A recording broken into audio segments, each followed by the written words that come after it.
Hola, hola amigos, muy buenos días a todos. Mi nombre es José Milton Cerón, pues y en esta ocasión, en este video, vamos a hablar un poquito sobre lo que es la historia, ¿verdad? ¿Qué incidencia tiene la historia? ¿Qué es?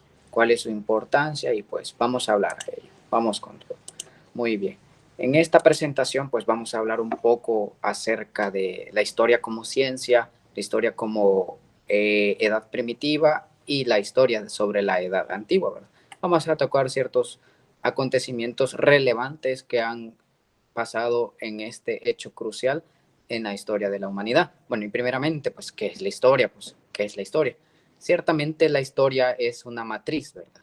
La historia es una ciencia. La historia estudia y sistematiza los hechos más importantes trascendentales del ser humano. La historia, como parte de ello, pues parte de los sucesos que estos son previamente analizados para comprender el presente. Es decir, la historia no solamente es la ciencia del pasado, sino que también la ciencia del presente y, por qué no, del futuro, ¿verdad? Ya que mediante el análisis, ya que mediante la comprensión de ello, pues podemos cambiar nuestro futuro e incluso mejorarlo, ¿verdad?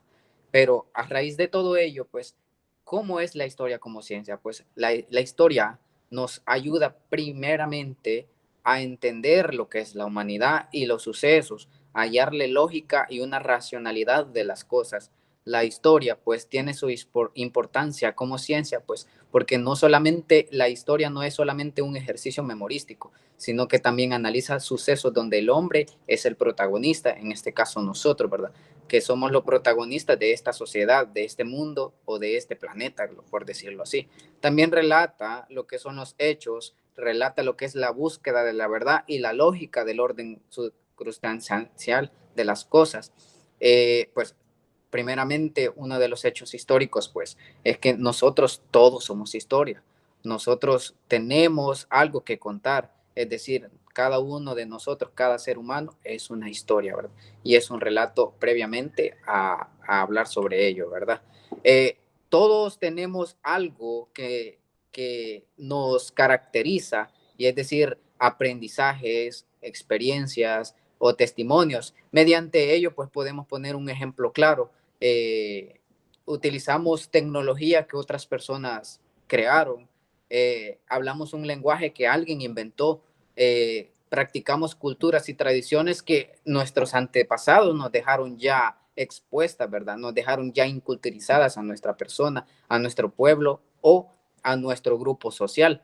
La historia también abarca lo que son los cambios y el complejo del mundo, es decir, los cambios ambientales, los sociales y los culturales. Pues hoy en día ya no se practica la misma cultura, ya no se practican las mismas tradiciones de antes.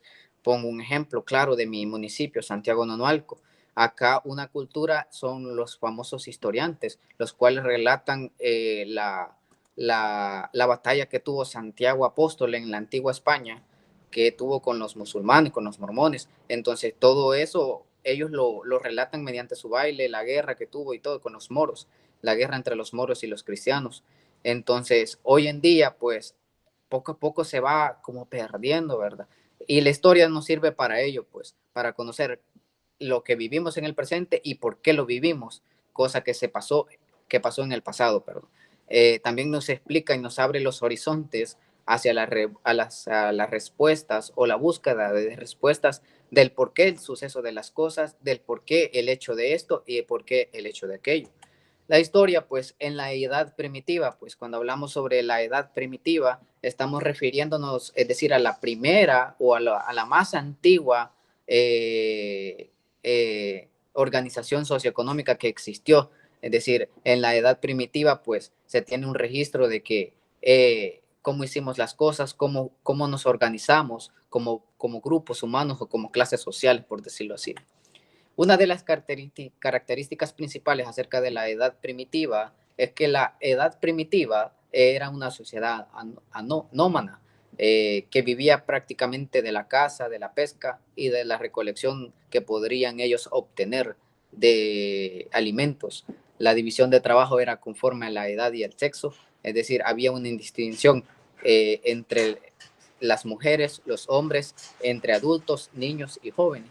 También se habla mucho que en la edad primitiva se comenzaron a realizar lo que son las herramientas de trabajo, en este caso eran meramente agrícolas, y la baja calidad de producción, es decir, en el sustento, por lo cual cada quien era responsable de su subsistencia. En cuanto a la edad antigua, pues eran los primeros imperios que se formaron. En este caso tenemos lo que es Mesopotamia y Egipto, en los que se destaca el surgimiento de la vida urbana y de los poderes políticos, que es lo que ya da origen y da el cimiento a lo que nosotros estamos viviendo ahora, es decir, el desarrollo sociocultural, el desarrollo artístico, el desarrollo del mismo comercio, el cual es un elemento fundamental hoy en día en nuestra sociedad. Y una de las características de este era de que se desarrollaron los primeros sistemas de escritura, es decir, los geográficos que nosotros conocemos, aquellas famosas dibujitos que vemos nosotros cuando hablamos de Egipto, de las pirámides y todo eso, también por unirse a las religiones politeístas, es decir, por ejemplo, nuestros antepasados, es decir, los mayas, ellos eran meramente politeístas. ¿Eso qué quiere decir? Quiere decir que adoraban muchos dioses. Ellos tenían muchos dioses como Dios de la lluvia, Dios del sol, Dios de las estrellas, Dios del maíz. Ellos tenían muchos dioses y los adoraban claramente. También la redacción de las primeras leyes y la importancia que le fue dando la agricultura, ya que descubrieron que por medio de ello pues, podían tener una gran fuente de alimentos. Bueno amigos, esto es todo, pues espero que haya sido un poco de su ayuda para el conocimiento acerca de la historia. Muchas gracias, pasen feliz día.